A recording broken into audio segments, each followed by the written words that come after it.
Hi, this is John with Darst Lightshow.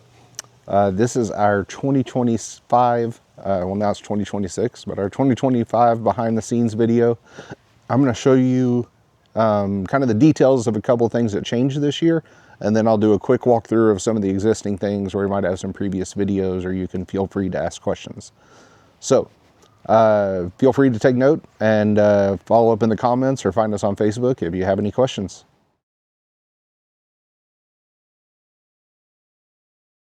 Okay, we're going to start here at the top of our mega tree. So this is a seed pixel mega tree that's new for this year.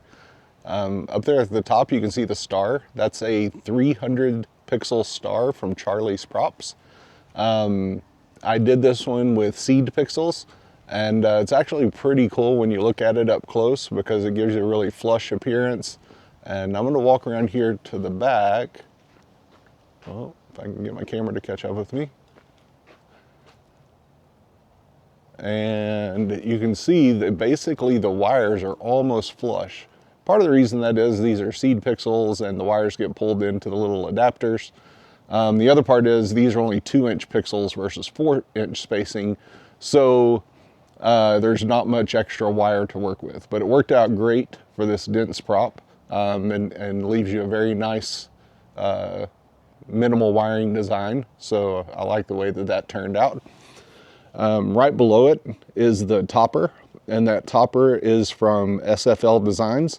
So it's 3D printed. I got the design from them, printed it up, and strung my lights through it.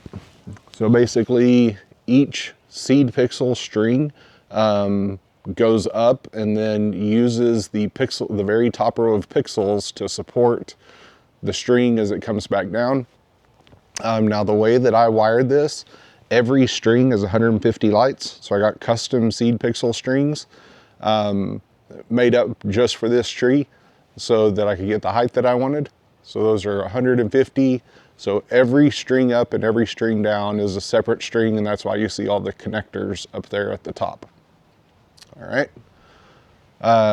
Then I've got an extension cable coming down from just the star. So it's the only cable running up there. Everything else is powered from the bottom.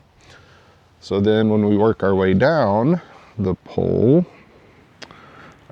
let's see, so you can see the tree kind of broadens out. I've got just one support cable on there as opposed to multiple, just due to the positioning of this. One is I couldn't get very well the other tensioning cables on there, but for my application this worked out okay. So let's see, let me get this zoomed out a little bit. Okay,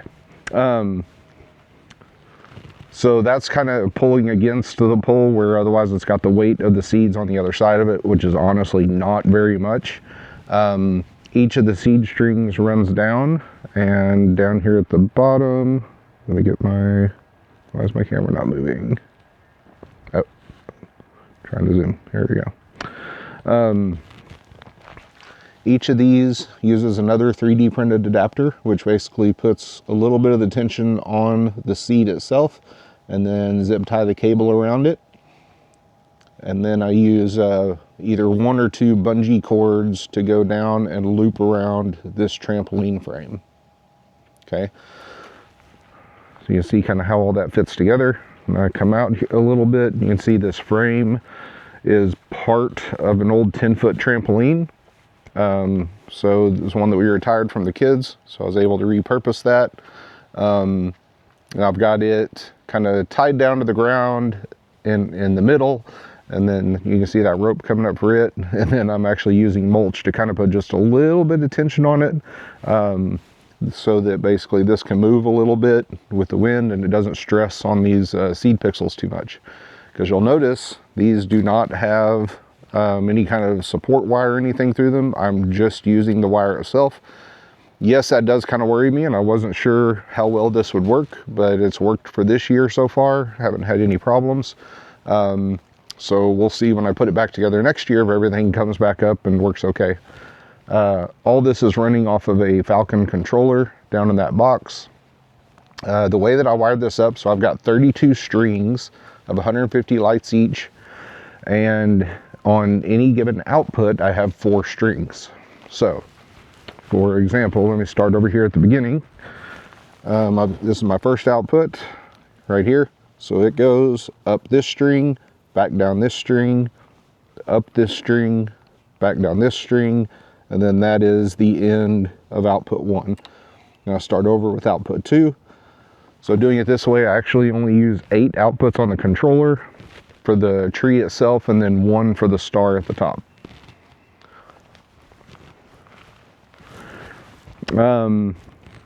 So that, if you did the math real quick, that's 600 seed lights on each output. You can't see any difference in the lighting output on that, but again, these are 1-inch space pixels, right? So you can see these are very, very tight.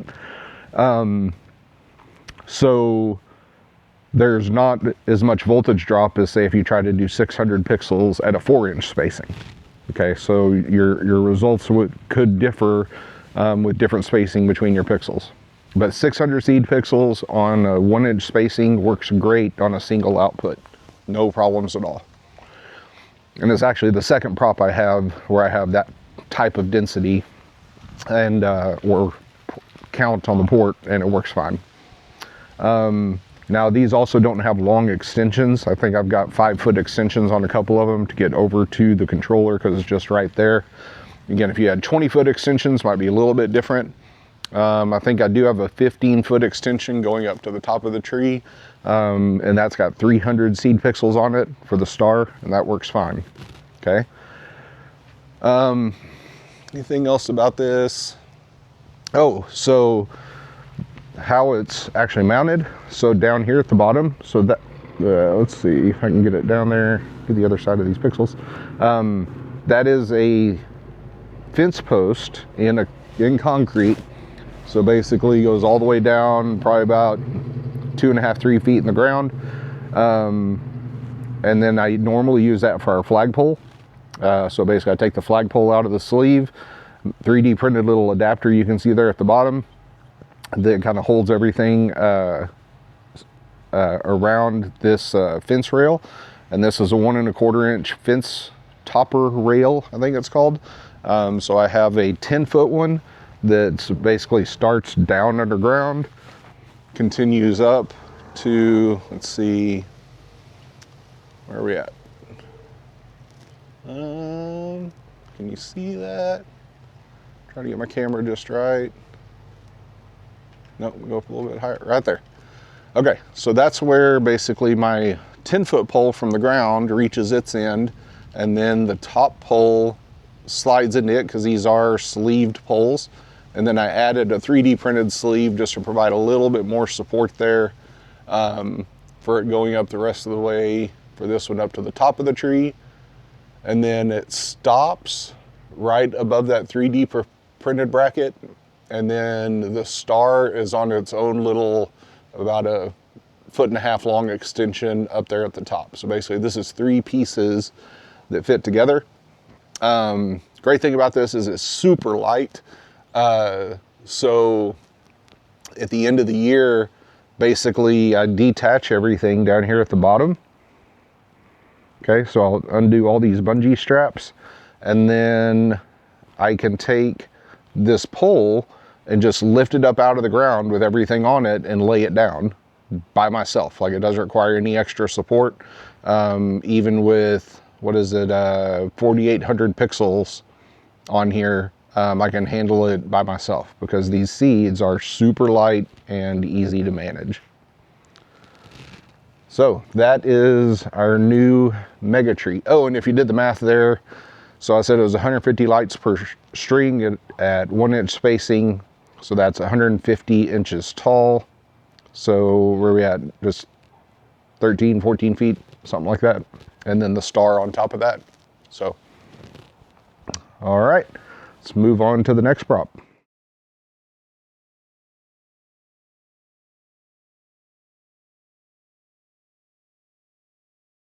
The next big change was on our stereo over here.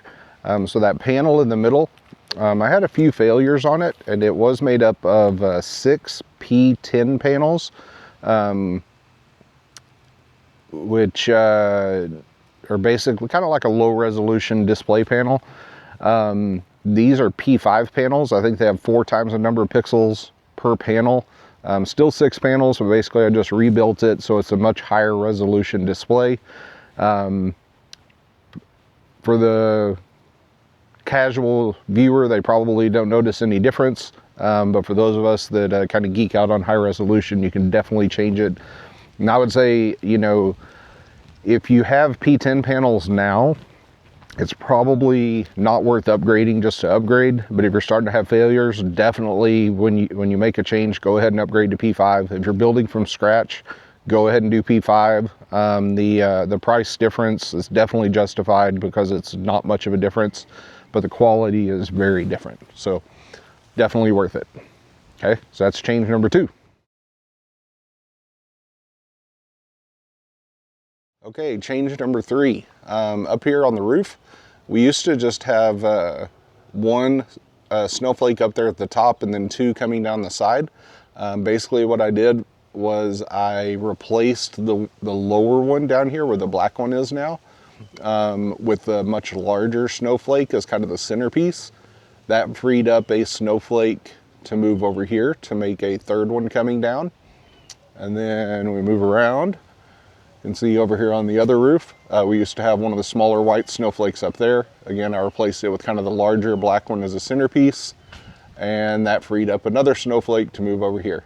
So a little bit of upsizing, a little bit of lifting and shifting, and then we still have the same thing across the face of the house. Okay, it's a pretty minor change in the grand scheme of things. I did make some controller arrangement changes. So actually you can't see it, but up on the roof below that window, I now have a controller up there, so I have less cables going up onto the roof. But as you can see kind of here behind the gutter, I do still have cables running up for these snowflakes and some other props.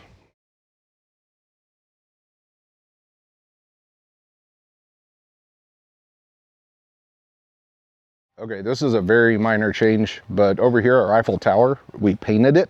I had a lot of pixel failures on it last year because I had to use some old spare pixels and they didn't last very long.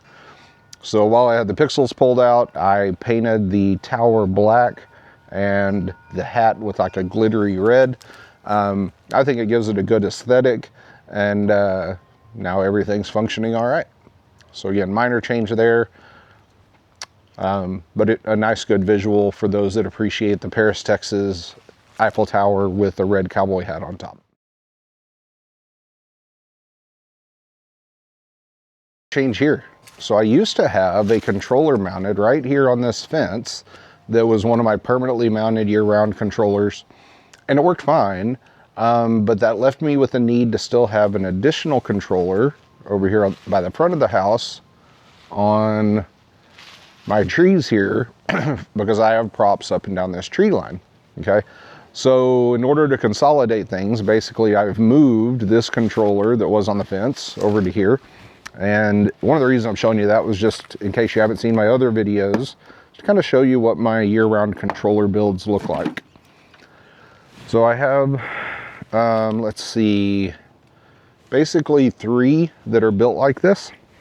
Now it's all off right now, so you don't see anything lit up, but what I have is there's a server power supply back here in the back. I have a switch here.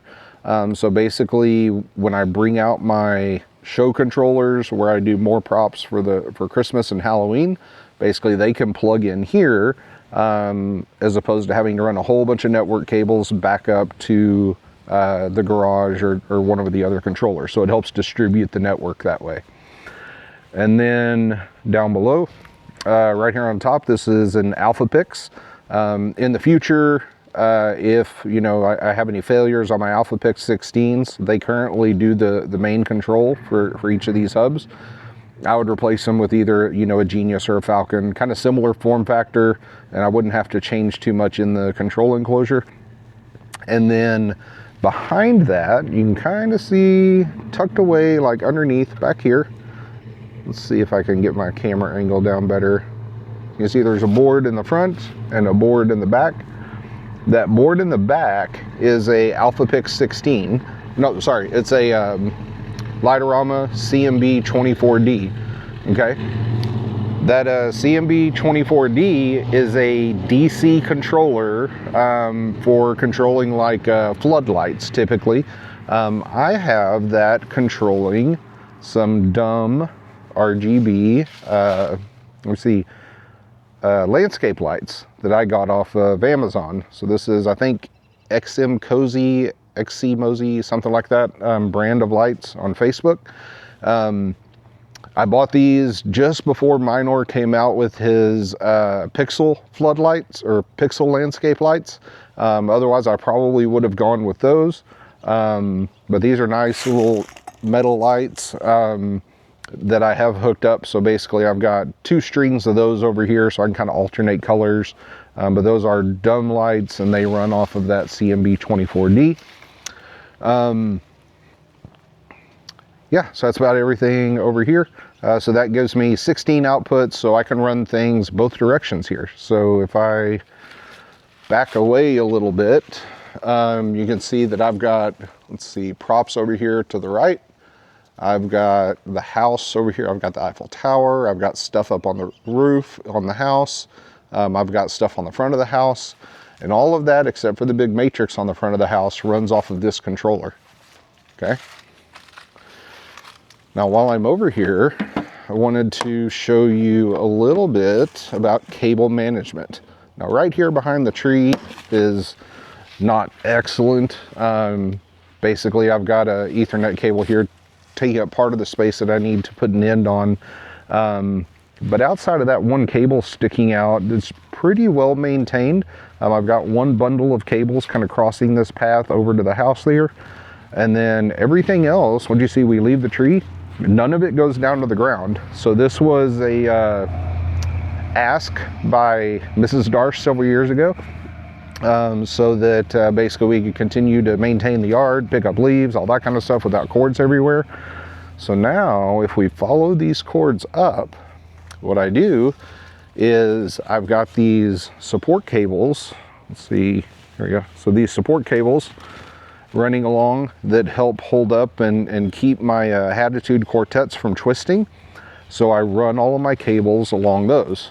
Now, sure, if you were running through here in the middle of the dark, then you know, you might kind of cut yourself in the middle of the chest, or if you're a kid, at the top of the head.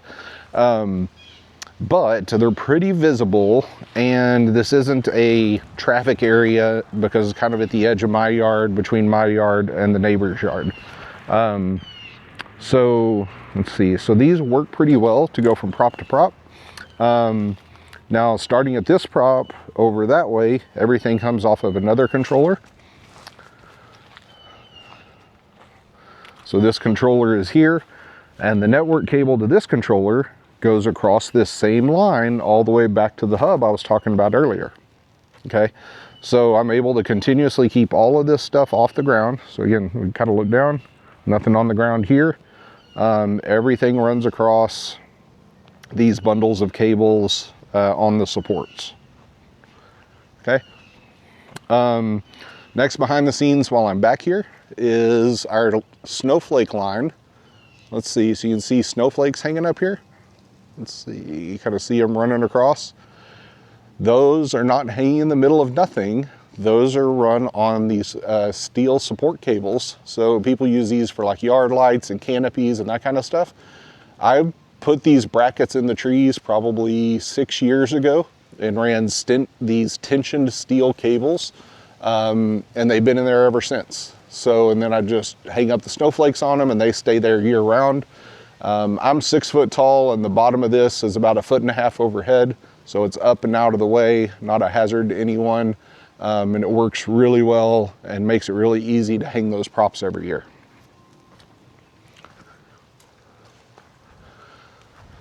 All right, so nothing new here, but on the front of this is where I have, you know, so we've got trees, we've got Hatitude quartets. These trees are the Boscoyo trees. So they're pretty basic, not a lot of shape to them. So it's kind of basically like a matrix more than a tree, but it is kind of in a tree-like shape. And then over here, So this is a Hatitude Quartet, and you can kind of see a face there in the middle of it.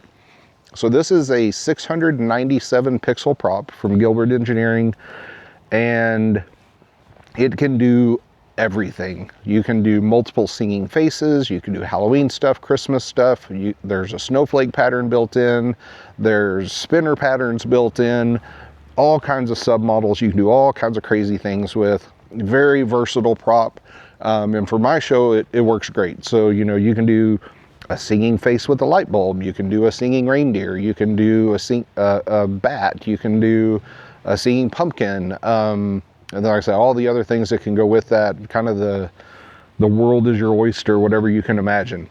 So then basically I just have several of those, several trees kind of lined up along the way over here. All right, and then back you can see the Eiffel Tower again. Okay, on the house, I have, for the last year, the final year these are going to be in use, this is my window matrix. And you see it's kind of an odd pattern. It's not landscape, it's not portrait shaped, it's almost a square. But I use it for all kinds of animations. Got like a singing Elsa face on there. I use some superstar sequences on here. I adapt some of the landscape view matrices from the Light-O-Rama RGB Plus sequences to put on there. And it works great. But I need to do some upgrades. So basically I started having a lot of pixel failures on both of my matrices this year. I think they were pixels from 2019, 2020, and I had no failure, or very few failures, maybe one or two since then. And then this year when I powered them on, I had failures everywhere, but they weren't the typical pixel failures where the controller fails. They were LED failures, where basically they wouldn't light up the right color, or they would be stuck on blue or stuck on green. So all of the pixels were still working, they just weren't all doing what they were supposed to do. So I fixed most everything on this one, and then still by the end of the year I had 2 more failures. So I decided, I was like, well, you know what, I'd really like to kind of do a landscape view. But I didn't want to do that before because it would just look awkward on the front of the house, where this, I was able to set it into the window. This was also my second version of Matrix here, with like a 1.5 inch spacing, and it's white, so it will blend in, and it has enough of a holes in the matrix that it allows us to still get light through the window and see out the window. Well, now with the advent of seed pixels, I can do all of this without the plastic mesh, and I can just have lights. So I can now do this where they're not so obvious, where we can still see through it, and basically I'll just have the framework. So I'm going to use that as an opportunity to do a big upgrade. So my plan is to do a landscape view, so kind of side to side, from kind of the middle of that brick pattern over there to the middle of the brick pattern over there, and basically from the bottom of the window all the way to the top, right where the arch starts. And that gives me about a 10-foot by 6-foot matrix of 1-inch seed pixels. This thing's gonna be massive, and I'm gonna do 2 of those. So I'm gonna replace this one, and I've got the same thing going on over here. So this one, I was having the same failures. This, I didn't fix them all, so by the end of the year, it was just bad. Like, it had lights on all the time, lights weren't lighting up right. So if you watch any of my videos from the show this year, you'll see this matrix on the right just looked in pretty rough shape. But I knew I was gonna be replacing it, so it just wasn't worth the hassle of doing all the repairs week in, week out to keep everything running properly. Otherwise on the house, the only other thing is I had these snowflakes, so they've been in the show for a long time now.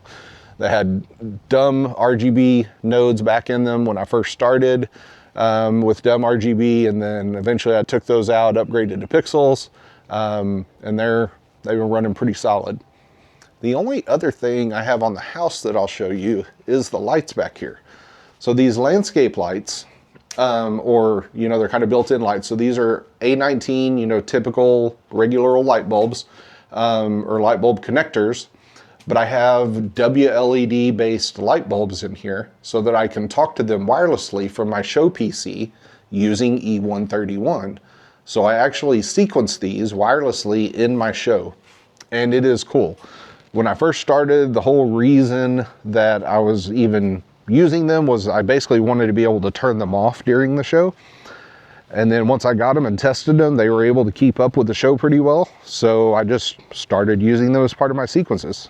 And it gives you some pretty cool opportunities to give you a nice seamless look with the show. Year round, like my landscape lighting I showed you earlier, I have some more of that up here in the middle. And then I've got it all around, oh, just jumped there, all around the front of the house up there. You can see it down at the ground level and leading up the path to the front door. I use those year round. So I talked about the hubs or the controllers that I have up year round. So I've got hubs and DC lights running year round that, you know, I can do simple red, white, and blue at the 4th of July. I can do, you know, candle effect. I can do, you know, pinks and greens at Easter. So kind of whatever I want to do, I have the flexibility year round to make that happen. And I just whip together a quick sequence to do whatever color palette I want it to do, and it works great. Up here at the front, no real technical changes outside of the panel I showed earlier, but we did change the layout some. So I still have my pixel tree stake forest, whatever you want to call it, here across the front. Nothing changed there. The snowman did move. I used to have a pixel tree right here in the middle. So with the new upgraded pixel tree back at the back, I took this one down and moved Snowman to where he has a more prominent role. He used to be kind of in between two of the snowflake arches. So I'd have 2 snowflake arches in the snowman, then 2 more. With the tree at the back now, that would have blocked part of the view. This layout works much better. And like I said, gives the snowman a more prominent role in the show. We also used to have the singing cactus over here to the left of the snowman in front of that tree, and decided, hey, you know, we use him as kind of a narrator for some different things. So let's get him over here next to the Toon-To sign so that when he's talking between sequences and narrating, that's kind of drawing people's eyes in that direction. And then he's also still used in songs and that kind of stuff. He's not so far off to the side that it doesn't make sense. But the cactus I've had questions about. He came also from Gilbert Engineering. Shortly after we bought this, they came out with the color printed version. So we would have bought that had we had the opportunity. But he works fine as just a white Coro because you can kind of do different color combinations, whatever you want with them.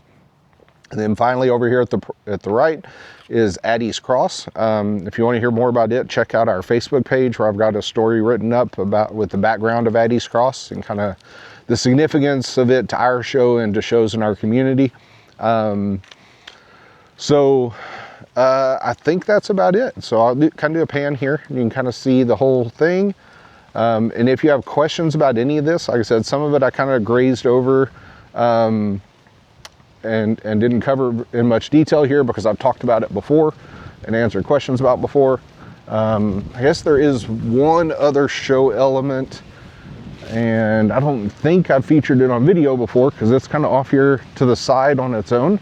So over here, as people drive up, this is our EFL stereo or Toon-To matrix.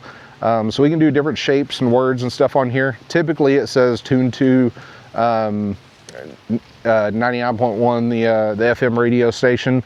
But you know, we can put our logo on here, scrolling across. I have the speakers do different patterns during the songs. And it's a nice, obvious Toon-To sign for people as they drive up to the show.